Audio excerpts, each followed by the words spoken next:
tout le monde, aujourd'hui on se retrouve pour une nouvelle vidéo.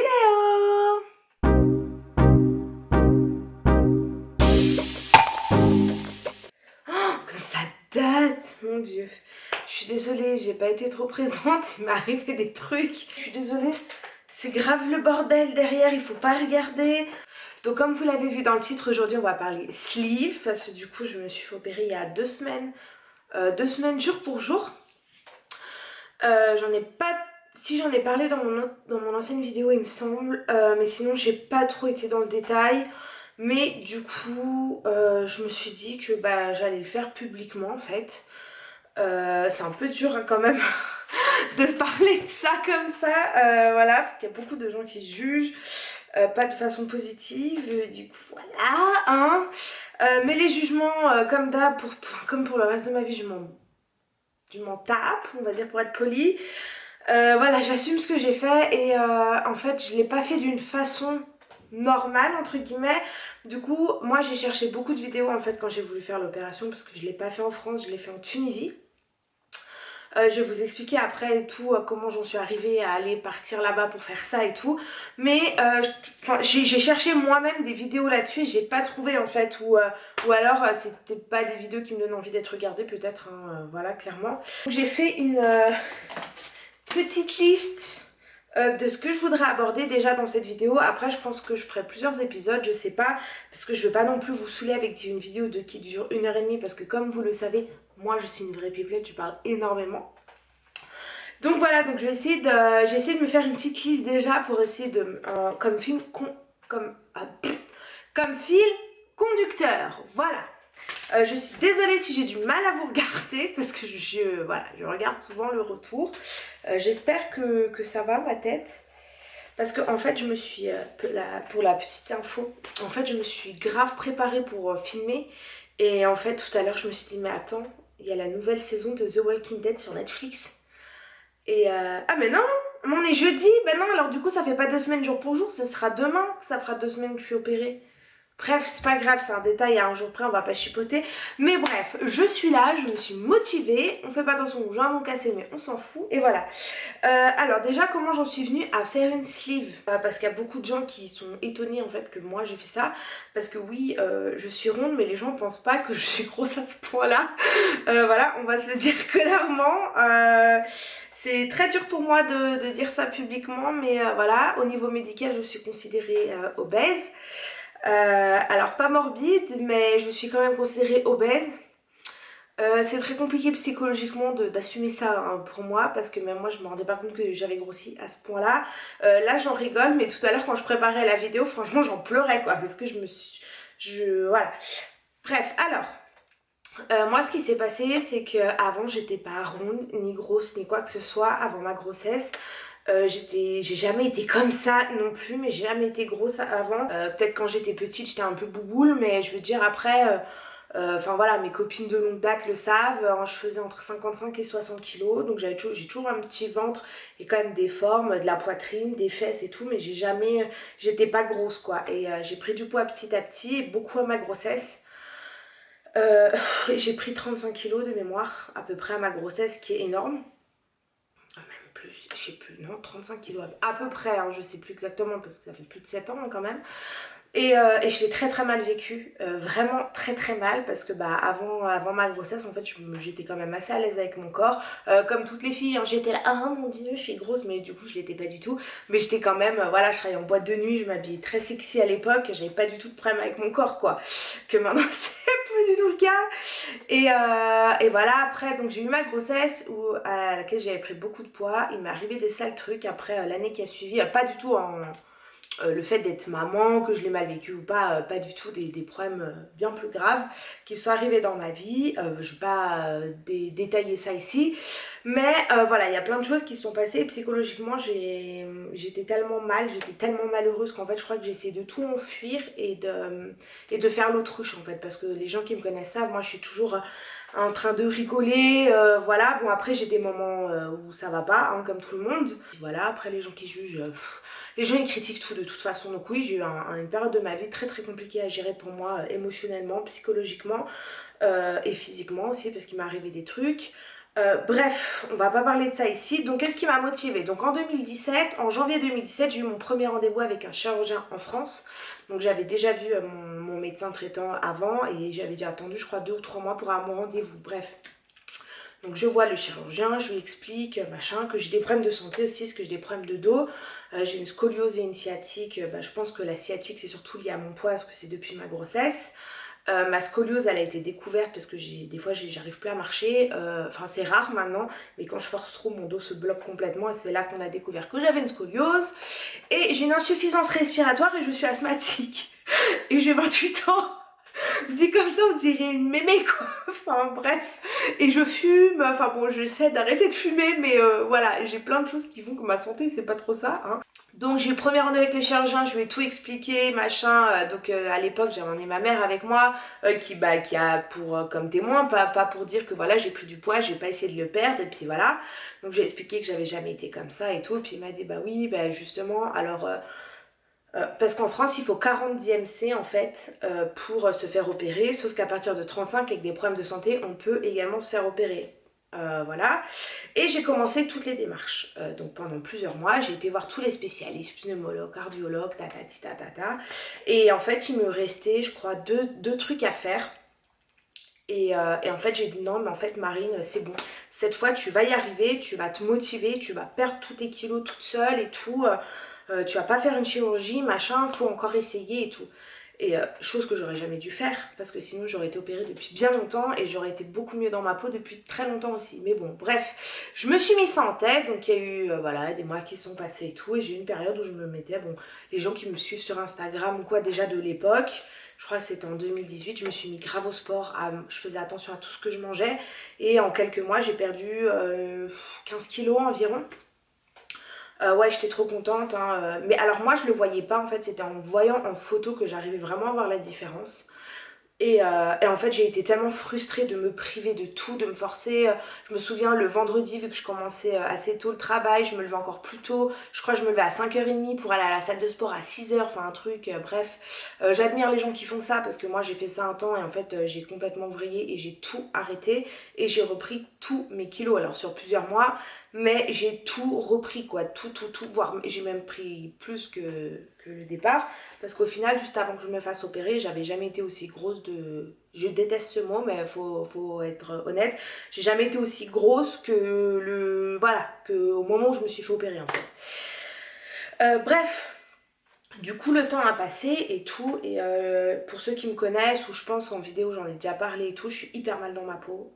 Alors les gens le voient pas forcément parce que je suis quelqu'un de rigolote et tout, je suis hyper fun, mais je suis très très mal dans ma peau, je m'habille pas comme j'ai envie, je suis pas à l'aise, voilà, si j'ai personne dans ma vie c'est aussi que j'ai un problème avec ça, parce que du coup je suis pas à l'aise, je me sens... En fait c'est compliqué de dire qu'on peut plaire à quelqu'un quand on se plaît pas à soi-même, je sais pas si vous comprendrez ce que je veux dire, et je sais pas, et en fait j'en ai parlé avec une fille que je connais. Et on parlait de ça et tout, donc moi je la connaissais depuis fin de l'été je crois, elle est trop belle la fille, mais un pétard, mais vraiment un bonbon quoi. Et on parle de ça et tout, de surpoids, de trucs comme ça et tout, et puis elle me dit mais tu sais que moi j'ai été opérée de la sleeve. Hein, toi t'as... Enfin vraiment j'étais là genre toi t'as été en surpoids. J'aurais jamais imaginé quoi, vraiment elle est trop belle, enfin pas que quand on est ronde on peut pas être belle, mais je veux dire jamais j'aurais imaginé en la voyant qu'elle avait déjà eu du surpoids, enfin de là à se faire opérer d'une sleeve quoi, parce que là on parle pas de 10 kilos en trop quand même. Et bref, et là on commence à parler de ça, elle me dit qu'elle a fait ça en Tunisie, que si, que ça et tout, et moi c'est vrai que ça commence à me revenir en tête. Je commence à en parler un peu autour de moi, je suis de plus en plus mal dans ma peau et tout. Et je sais pas, un jour j'ai un déclic, je lui écris et je lui dis écoute, voilà, je sais que c'est personnel, est-ce que ça te dérangerait de me donner le contact de ta clinique et tout, parce que j'aimerais bien me renseigner en fait. J'avais plus envie de refaire toutes les démarches en France, ceux qui font les démarches ou qui ont fait les démarches pour la CIF savent que c'est très long.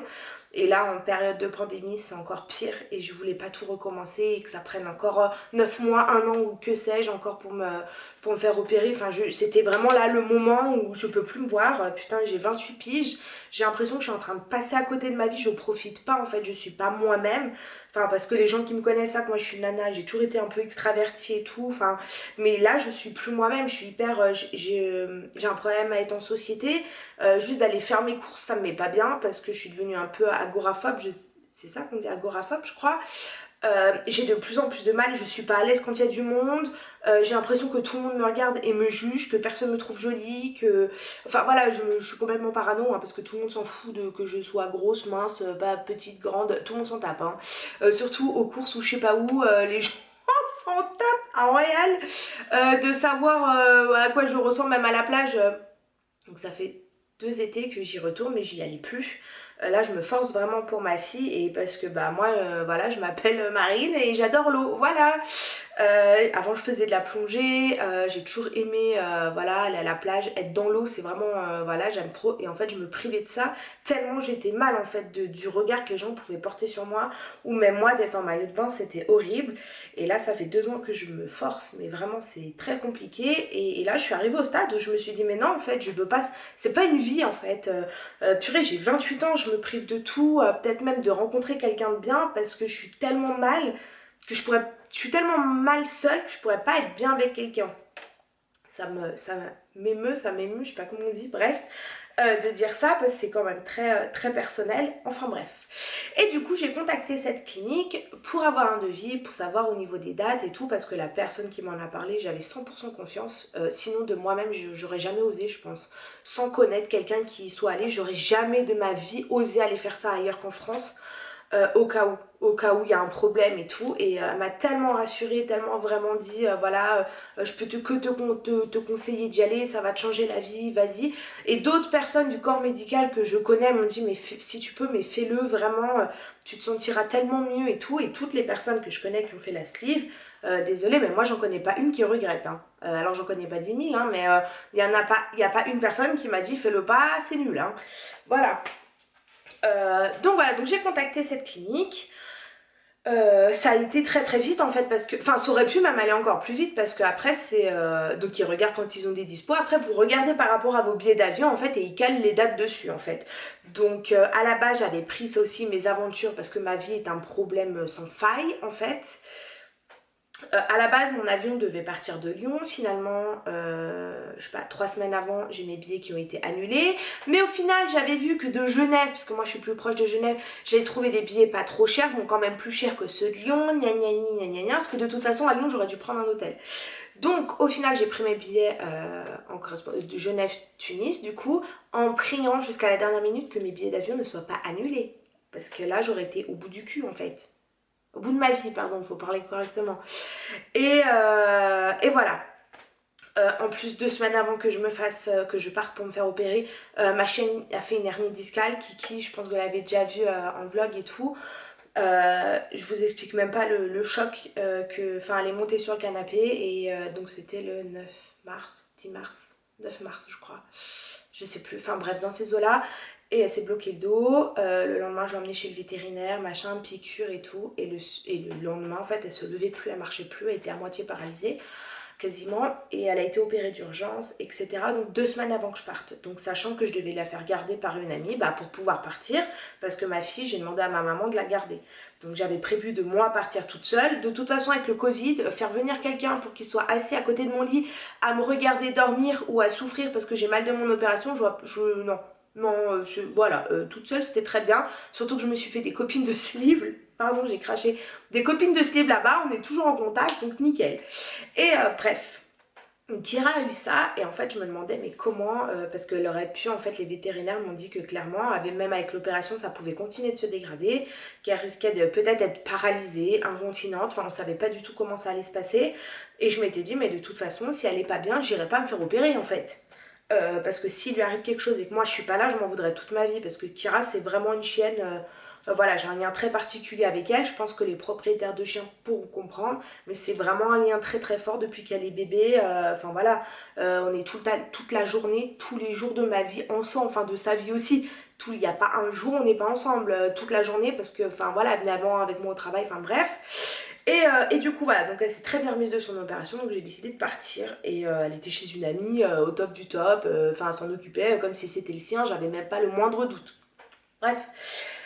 Alors, après pour contacter la clinique, du coup en fait j'ai demandé un devis sur leur site. Et donc j'ai tout reçu par email. Et en fait il y a l'assistante du chirurgien qui m'a appelé, machin, pour voilà, est-ce que vous avez des questions, pas des questions. Puis je lui ai dit, bah vu que moi j'avais déjà prévu de faire cette opération il y a quelques années, en fait je suis déjà quand même pas mal au courant. Je suis partie le 1er avril et du coup à Tunis, et j'ai été opérée le 2 et je suis rentrée le 5. Tout s'est très bien passé. Je vais pas vous cacher que le jour de mon opération, donc c'était vendredi, je suis partie au bloc vers midi et demi, 13h. Je suis remontée du bloc, je peux même pas vous dire à quelle heure, mais j'étais dans les choux, j'avais mal, c'était... Je me dis mais pourquoi j'ai fait ça, mais pourquoi? En plus il n'y avait pas le bip pour appeler l'infirmière, je vomissais mais je vomissais rien, enfin bref, l'angoisse. Alors j'étais dans mon lit, s'il vous plaît, en train d'agoniser comme dans les films. Est-ce qu'il y a quelqu'un qui m'entend?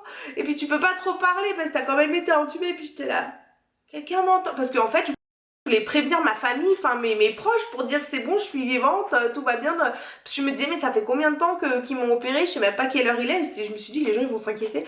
Et heureusement donc il y avait 2 filles avec moi à la clinique qui s'étaient déjà fait opérer 2 jours avant ou 3 jours avant, bref, qui sont venues me voir. Et du coup j'étais là, oh les sauveuses et tout, faut appeler l'infirmière, elles m'ont redonné le truc et tout. Et j'étais pas bien quoi, franchement le premier soir j'ai quand même réussi à aller faire pipi toute seule. Bon j'ai appelé une infirmière au cas où et tout, elle voulait me mettre une bassine, je dis mais jamais de la vie en fait, jamais de ma vie je fais pipi dans une bassine si j'arrive à me lever. Donc j'étais là, non, je vais y arriver hein. Et bref, et le lendemain aussi ça a été très très dur et je me dis mais putain mais pourquoi j'ai fait ça, mais pourquoi, mais quelle idée, parce que j'étais vraiment pas bien. Et en fait c'est l'anesthésie, je pense que j'ai pas supporté, parce qu'on a été plusieurs un peu avec l'anesthésie à pas être bien. Et bref, mais d'ailleurs petite anecdote, donc je descends au bloc, machin, alors il y en a, ils étaient vraiment aux petits soins franchement à la clinique. Dès qu'on appuyait, enfin dès que moi j'appuyais, tout le monde en fait, dès qu'on appuyait pour avoir une infirmière, elle venait tout de suite. Donc moi m'ont mis sous morphine, mais après on a arrêté la morphine parce que du coup ça me faisait trop vomir, enfin j'avais des nausées et tout, du coup on a arrêté. Mais il y en a une qui a été trop chou parce qu'elle a vu que je commençais à paniquer. En fait, j'essayais de pas le montrer, mais elle a vu. Et elle était trop chou parce qu'elle me disait, mais t'inquiétez pas, madame, t'inquiétez pas. Moi, si, t'inquiète pas que là, je m'inquiète. Et bref, je suis arrivée au bloc, donc ils m'ont mis les bras en croix en fait pour l'opération. Et du coup, j'avais demandé à pas être piquée dans la main parce que bon, là, j'ai plus. Mais en fait, le premier jour où je suis arrivée, ils m'ont fait des analyses de sang, ils m'ont pété une... Enfin, pas pété une veine, mais genre j'avais un hématome, les gars, mais... Oh mais noir, j'étais là putain, on dirait un tatouage limite le truc. Et bref, du coup j'avais demandé à pas avoir la perfusion, je sais pas trop comment on dit là, le truc là, parce que je sais que ça fait très mal. Bref, au bloc ils ont rien voulu savoir, ils m'ont fait là, alors moi j'avais demandé là, parce qu'en plus moi mes veines elles se voient bien, enfin bon bref, elles sont faciles à piquer, mais non, ils m'ont mis là, bref. Et en fait, donc ils commencent à m'endormir et tout avec le masque et tout, je sais pas s'ils m'avaient fait une piqûre ou pas, et en fait d'un coup j'ai commencé à paniquer, enfin eux ils le savent pas hein. Mais parce qu'en fait, donc j'avais les yeux fermés, je savais que j'avais les yeux fermés et tout, mais en fait je les entendais. Je sais pas si vous voyez. Donc en fait, je me disais putain, non, je les entends et tout. Faut pas qu'ils commencent l'opération alors que je suis encore consciente. Et j'étais là, et donc mes bras ils bougeaient plus, et j'étais là, et genre, j'essayais de bouger, mais je sentais bien qu'il y avait rien. J'étais là, merde, j'espère qu'ils vont pas m'opérer. Et en fait, non, c'était juste le temps que je m'endorme, mais après je me souviens de rien, et puis ciao, mais sur le coup j'ai paniqué. Hein. J'étais là, mon Dieu. Par contre, la perfusion ici, plus jamais de ma vie. Hein. Le prochain qui veut me le mettre là, il me le met et je l'arrache. Parce que après, pour me mettre les produits, en fait, ça me faisait tellement mal. J'étais gonflée, mais genre jusqu'à là. Parce que je sentais tous les trucs qui m'injectaient dans le sang. C'était horrible. Et plus jamais de ma vie. Enfin bref, tout s'est très bien passé. Donc j'ai été opérée le vendredi. Donc le samedi, je me disais, mais comment je vais faire pour rentrer à Genève? Mais comment? Je suis pas du tout en état de prendre l'avion. Et le dimanche, en fait, j'allais beaucoup mieux. Beaucoup mieux. J'ai été très rassurée. Et le lundi, je suis rentrée nickel. Je suis arrivée ici. Donc ma fille était chez ma mère. C'est une amie qui m'a ramenée chez moi de l'aéroport. Franchement, je suis arrivée. Après, j'ai pris ma voiture. Je suis allée voir ma fille et tout. Mais tout le monde était choqué. parce que bah, du coup l'ami de ma maman et son fils ils savaient pas en fait quelle opération j'avais fait, enfin voilà elle a pas voulu leur dire pour pas moi me mettre mal à l'aise, mais voilà moi j'assume, j'en parle même sur internet et tout, pas de problème, mais ils étaient choqués quand je leur ai expliqué mon opération. Ils m'ont dit attends on t'a enlevé 80% de ton estomac et les gens là t'es bien, on dirait que tu reviens de vacances. Moi j'étais en jogging, j'étais pas maquillée ou quoi, mais j'étais là ouais franchement ça va et tout. Enfin bref voilà. Après en ce qui concerne le prix, bah j'ai fait un devis hein, pour savoir combien ça coûterait, donc après c'est à peu près quasiment tout le monde pareil. J'ai fait une nuit de moins que ce qui était prévu parce que l'avion a été décalé d'un jour. Voilà, c'est pas un petit budget mais c'est pas un budget énorme non plus, sachant que c'était prévu depuis plusieurs mois du coup parce qu'il faut aussi l'organisation, l'avion, il y avait le Covid où tous les avions étaient annulés au mois de mars, je vous explique même pas comment j'avais peur que mon avion soit annulé. Je devais aussi m'organiser pour Kélia, ma chienne, mon travail, enfin plein de trucs, enfin mon travail, de toute façon maintenant on est confiné donc comme ça c'est vite vu je peux pas travailler, mais voilà. Du coup j'aurais jamais imaginé que Kira 2 semaines avant me fasse une hernie discale, donc les frais pour Kira ont été hyper importants parce qu'il faut savoir que pour ma sleeve j'ai fait un prêt en fait, voilà. C'est mon cadeau que je me fais pour mes 28 ans, enfin 28 à 30 ans on dira. Voilà, bah, je voulais vraiment le faire et je me suis dit je m'offre ça, voilà. Donc les frais de Kira pour son hernie discale. En fait je m'explique. Parce que j'ai fait une cagnotte pour Kira parce qu'elle a failli se refaire opérer là quand nous sommes le... Merde je sais plus, on est le 14 je crois, un truc comme ça. Bref, dimanche dernier, Kira, j'ai dû la ramener d'urgence chez le vétérinaire parce qu'elle s'était rebloqué le dos.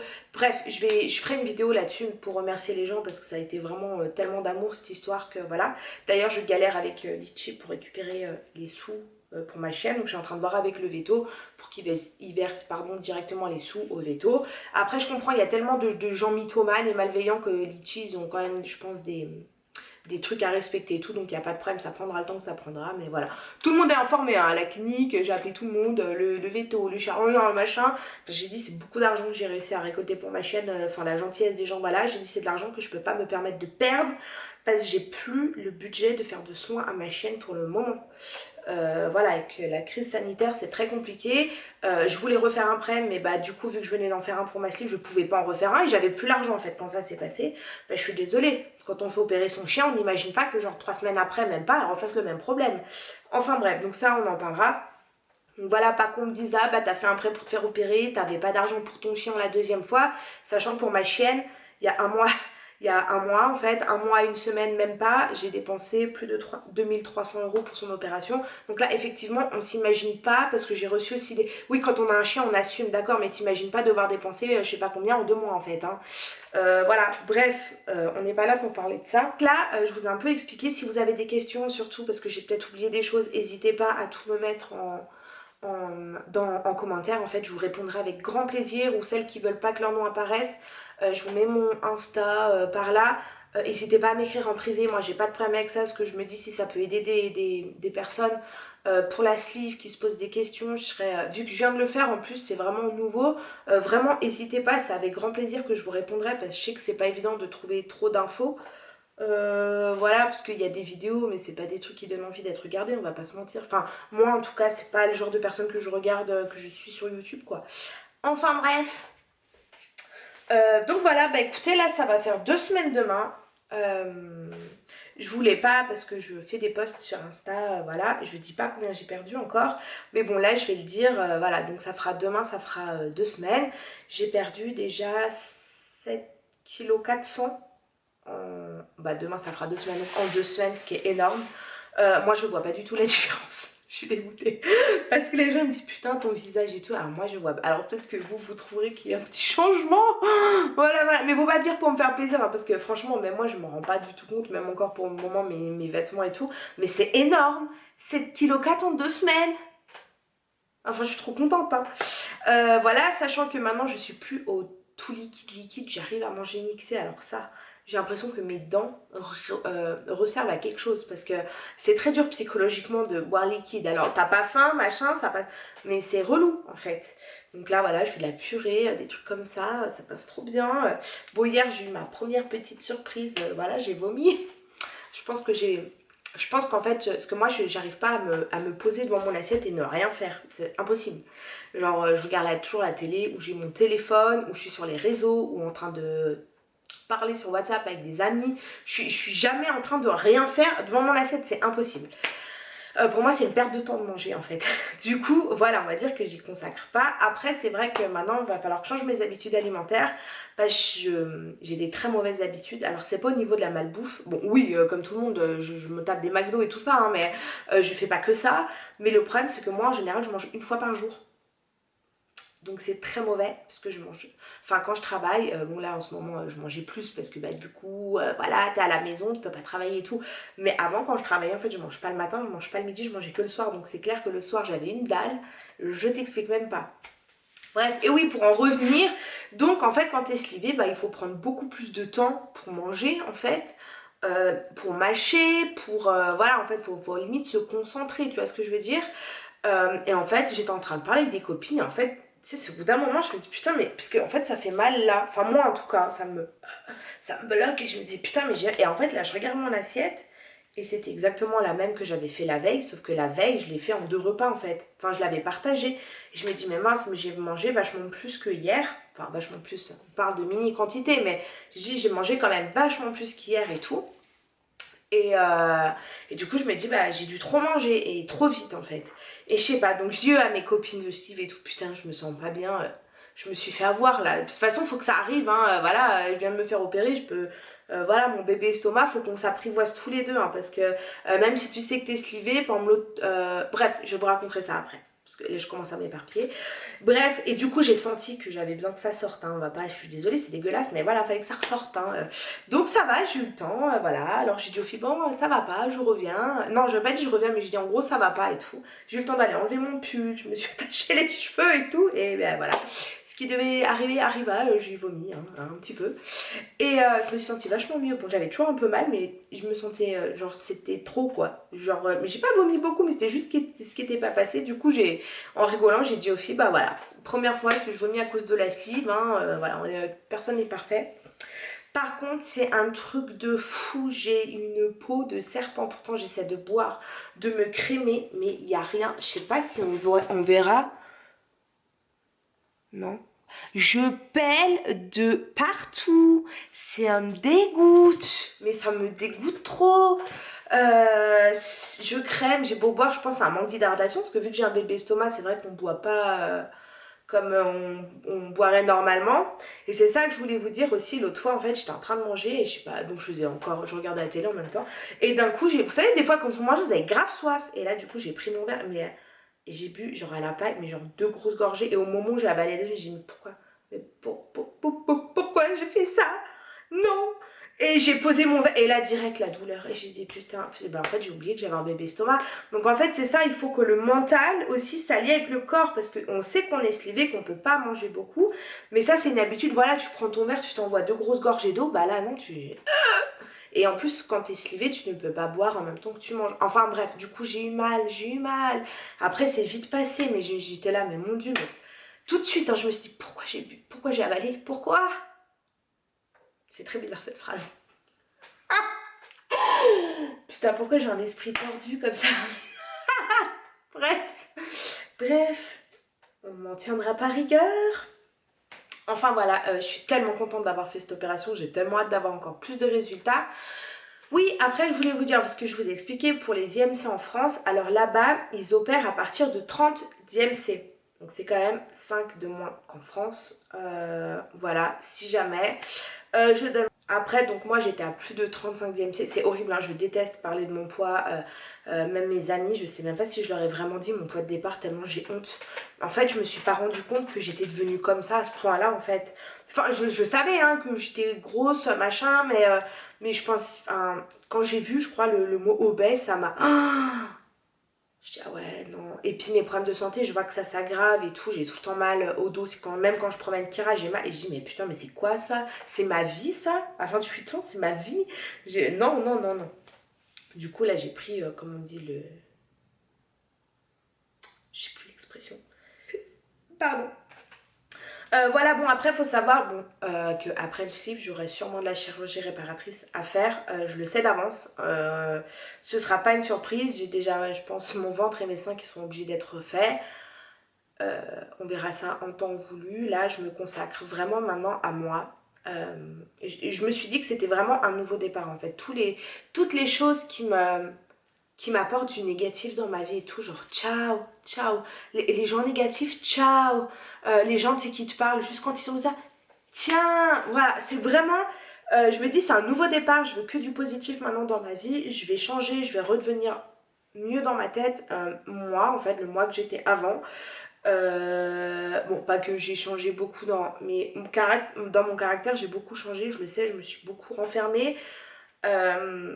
Je, je pense que aussi je vais avoir un traitement, enfin pas un traitement, mais je dois aller voir quelqu'un pour me faire un peu, pour m'aider au niveau de ma tête. Hein, j'ai besoin, je pense, de déballer, je sais pas qu'on m'écoute ou pas. J'ai besoin, je pense, beaucoup. Parce que le problème de fond est toujours là au final, donc il faudra que je le traite par la suite aussi. Je vais pas m'étaler là-dessus ici, ça sert strictement à rien. Mais voilà, il faut aussi trouver, je pense, pour faire cette opération. Bon, il faut déjà le déclic de vouloir vraiment le faire. Pour moi, c'est pas être courageuse, c'est vraiment avoir le déclic de changer en fait, parce que tu te dis que t'es tellement mal que voilà, faut trouver le moyen de changer et tout. Après, je pense que c'est important de trouver aussi le déclic de pourquoi on est devenu comme ça. Parce qu'il y a des gens, il y a des gens, c'est à cause d'une maladie, hein. Il y a des gens, ça peut être la thyroïde ou quoi, mais parmi il y a des gens comme moi, c'est pas forcément la bouffe en fait. C'est mon mental qui a fait ça et ça a ressorti voilà, en me faisant des troubles alimentaires, etc. assez importants que j'essayais. En fait, j'ai toujours essayé moi-même de gérer mon problème. Bah, au final, j'ai pas réussi. Enfin, je veux dire, des fois, il faut pas avoir honte de se faire aider. Hein, voilà. Je commence à être toute gênée là. Putain, je suis désolée en plus, c'est tout. C'était pas prévu, genre c'est le bordel, mais c'est pas grave, on s'en fout. Hein. Voilà, j'espère que cette vidéo elle vous aura aidé. Si vous avez des questions, quoi, n'hésitez pas vraiment en commentaire ou en Insta, vous m'envoyez un message privé, il n'y a pas de souci, je vous répondrai avec plaisir. Voilà. Je vous dirai pas mon poids de départ pour le moment, je suis pas encore prête à le dire oralement, je pense, et publiquement. Voilà. Après, il y a plein, je sais qu'il y a déjà des filles sur Insta qui m'ont écrit en me disant que j'avais pas l'air si grosse que ça, hein, honnêtement. Enfin voilà, elles m'ont pas dit du tout méchamment, mais qui ont commencé à me poser des questions et pourquoi tu l'as fait en Tunisie et tout. Après, il y a toujours des gens qui vont juger de ouais, bah, c'est bon, l'autre elle a payé parce que machin voulait pas faire en France. C'est pas ça, c'est que j'avais plus le mental de tout me retaper alors que j'ai déjà tout fait une première fois en fait, les démarches. Et là, je voulais plus attendre, je me suis dit c'est le moment, feu. Au final, nickel, parce que je l'ai fait début avril. Pour cet été, je me sentirais déjà plus légère, si je puis dire. Enfin, je pense que je me sentirais déjà mieux. Même là, j'ai envie de me préparer, genre que j'avais plus envie en fait. J'étais arrivée, plus l'opération approchait, moins je pouvais me voir. Je sais pas comment expliquer, je m'habille toujours pareil. Je suis toujours en jogging où voilà, je mets 2 jeans. Je suis tout le temps en t-shirt et tout. Alors déjà qu'à la base, moi je suis un peu le genre de nana, t-shirt, jean, Vans ou Converse. Là c'était vraiment devenu abusé, genre j'avais plus envie de me maquiller, plus envie de me préparer, c'était, je sais pas, je me voyais dans un miroir, genre je me dégoûtais, je me disais mais comment un mec pourra me trouver jolie. Vraiment parce que et maintenant j'ai l'impression que petit à petit ça va un peu mieux, puis de voir que sur la balance on perd du poids, bah du coup c'est motivant, et puis tu te dis putain je mange ça, j'ai plus faim, c'est trop cool. Voilà, alors je suis toujours en train de m'apprivoiser ce bébé estomac, on s'apprivoise tout doucement, hein, si je peux dire ça comme ça, mais genre je suis trop heureuse, je suis trop heureuse, même si j'ai regretté pendant même pas 48 heures d'avoir fait ça, mais au final je suis trop contente, je l'ai fait, c'est même pour ma santé et tout, et voilà. Je sais pas ce que je pourrais rajouter là comme ça, je pense que bah là je suis à 2 semaines post-op, donc comme je vous ai dit j'ai quand même perdu 7,4 kg, ouais à peu près comme ça, je suis trop contente. Enfin, de moi-même, j'aurais jamais réussi à perdre autant en 2 semaines. Ou alors en m'affamant, en bouffant rien, quoi. Enfin, voilà. Donc voilà, c'était bah, du coup l'épisode 1, je pense, de cette série de vidéos qui arrivera petit à petit. Du coup, bah, putain, je bégaye et tout, je sais plus quoi dire, je suis trop gênée, c'est ouf. Je sais même pas combien de temps dure cette vidéo. En tout cas, je vous remercie de m'avoir écoutée. Et j'espère que du coup, alors il y a des gens, je pense que ça va pas du tout les intéresser, hein, les vidéos sur la sleeve, je pense que voilà quoi, ce que je comprends, hein, parce que, enfin voilà, si on n'a pas fait l'opération, si on compte pas la faire, voilà, je sais pas s'il faut la regarder, mais n'oublie pas. Attendez, je me rapproche parce que j'ai pas de micro, moi je suis pas encore, j'ai pas assez d'oseille. N'oubliez pas de vous abonner pour voir mes prochaines vidéos et de cliquer sur la petite cloche. Ça marche la SMR, je sais même pas si ça a marché, bref. Cette vidéo est à présent terminée, je vous remettrai de toute façon mon compte Insta aussi en barre d'infos ou là si j'y pense ou quelque part ou quoi. Et je vous dis à bientôt.